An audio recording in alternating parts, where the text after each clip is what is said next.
Assalamualaikum warahmatullahi wabarakatuh. Izin Bu Raisa, kami di sini akan membedah buku tentang Harry Potter dengan berjudul Pangeran Berdarah Campuran, dan kami izin untuk memperkenalkan diri. Perkenalkan, nama saya Malika Zahwa Ataya. Perkenalkan, nama saya Fatia Kamila. Perkenalkan, nama saya Muhammad Farid Zaki. Nama saya Reza Irfandi. Perkenalkan, nama saya Sultan. Sebelumnya saya ingin memperkenalkan buku ini terlebih dahulu. Buku ini itu berjudul Harry Potter dan Pangeran Berdarah Campuran dengan penulis J.K. Rowling.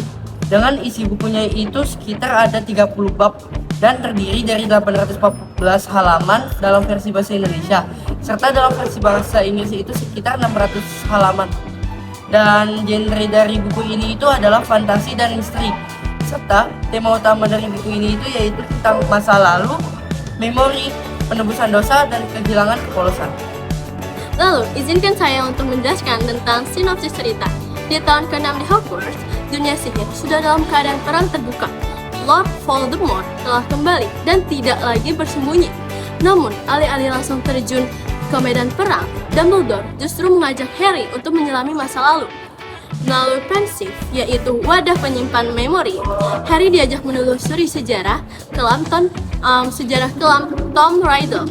Di sisi lain, Harry menemukan buku ramuan tua milik seseorang yang menamai dirinya Pangeran Berdarah Campuran yang membuatnya menjadi ahli ramuan mendadak, namun juga membawanya ke jalan yang berbahaya. Izinkan saya untuk membacakan tentang analisis mendalam atau poin-poin yang ada pada buku Harry Potter ini. Nah, yang pertama itu ada tentang asal-usul Voldemort, yang dimana kekuatan terbesar buku ini tuh adalah eksposisi latar belakang Voldemort. Rowling ini tidak menemukan fakta membosankan, melainkan menyajikan seperti puzzle detektif seperti itu. Nah, kita juga bisa lihat nih di buku ini kalau misalnya Tom Riddle itu bukan sebagai monster yang tiba-tiba muncul, tapi itu sebagai produk dari loveless union atau hubungan tanpa cinta. Nah, panti asuhan yang suram dan sosiopati yang berkembang sejak kecil. Nah, ada juga di sini tuh konsep Horcrux diperkenalkan secara utuh. Nah, ini tuh mengubah narasi dari sekedar kalahkan penyihir jahat menjadi tuh misi pemburuan harta karun yang mematikan.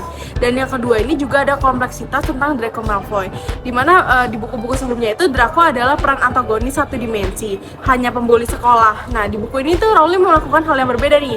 Nah, jadi si Draco ini itu dibuat menjadi tokoh yang rapuh. Nah, Draco ini bukan lagi sekedar pembuli, tapi dia tuh anak laki-laki yang ketakutan, dipaksa memikul beban pembunuh oleh orang dewasa yang jahat. Nah, juga bisa kita lihat kalau misalnya Draco yang ada pada buku ini tuh seperti kurus, sakit, dan depresi karena tugas yang mustahil yang diberikan oleh Voldemort. Nah, yang ketiga ini ada tentang kayak identitas nih dari Pangeran Berdarah Campuran ini. Nah, misteri pemilik buku ramuan memberikan wawasan mendalam tentang Severus Snape. Nah, di mana buku ini tuh penuh dengan coretan mantra ciptaan sendiri kayak Sectum Sempra yang menunjukkan bahwa Snape adalah jenius yang kesepian dan penuh amarah. Nah, ini juga menarik karena menarik dengan Harry Potter dan Voldemort. Nah, yang keempat, yang menarik pada buku ini tuh ada sisi romansa remajanya, yang dimana di tengah kegelapan Rowling ini menyisipkan dua drama hormon remaja, yang dimana ada cinta segi empat antara Ron, Hermione, Lavender Brown, dan Harry. Itu tuh memberikan komedi yang benar-benar menghidupkan cerita tersebut. Nah, jadi tuh hubungan Harry dan Ginny itu berkembang secara organik, itu kayak berbeda sih sama filmnya, karena filmnya itu terasa lebih kaku. Nah, di sini tuh di buku ini tuh Ginny lebih digambarkan sebagai wanita yang tangguh dan yang setara dengan Harry, bukan sekedar yang kayak damsel in distress. Seperti itu kurang lebih. Nah, oke, pada part ini saya akan menjelaskan tentang kelebihan dan kekurangan buku ini menurut kita berlima. Nah, pertama tuh dari kelebihan dulu. Nah, pertama kelebihannya ini dari hubungan Dumbledore dan si Harry nih. Nah, mereka lagi ini bukan lagi sekedar hanya guru dan murid, tetapi seperti kakek dan cucu. Pada buku ini nih, Harry mulai melihat Dumbledore seperti manusia yang bisa saja salah, bukan seperti dewa yang hanya benar terus. Lalu nuansa di Lamingdom ini nih sangat terasa gitu, seperti bencana yang mengintai. Bahkan saat mereka di Hogwarts di tempat yang aman tuh, pembaca tahu pasti akan ada sesuatu buruk nih yang akan terjadi. Lalu ada di ending menara astronomi. Nah, pada ending di menara astronomi ini menurut kami tuh momen yang paling mengejutkan nih dan emosional dalam sejarah sastra modern, karena kematian Dumbledore memaksa Harry untuk dewasa seketika. Nah, lalu kekurangan di buku ini nih menurut kami itu ada di alurnya. Kenapa? Karena menurut kami bagi kami itu sebagian pembaca tuh paruh pertengahan buku atau di pertengahan buku nih banyak membahas romansa remaja dan Quidditch yang terasa lambat gitu atau boring lah istilahnya dibanding dengan misteri Voldemort. Lalu yang terakhir itu obsesi Harry. Nah, Harry yang terus menuduh Draco Malfoy walaupun meskipun dia benar, terkadang terasa seperti apa ya, kita kayak terasa iba lah gitu istilahnya, karena membuat frustasi pembaca karena tidak ada yang percaya kepadanya. Dari kesimpulan dari buku kita yang kami pilih, Harry Potter dan Pangeran Berdarah Campuran adalah buku yang masterclass dalam storytelling persiapan. Buku ini tidak memiliki pertempuran besar penuh ledakan seperti di Order Phoenix, tetapi memiliki dampak emosional yang jauh lebih besar. Buku ini menjawab pertanyaan siapa musuh kita, dan bagaimana cara membunuhnya, sekaligus melucuti jaring pengaman Harry Dumbledore sehingga dia siap menghadapi Deadly Hallows sendirian.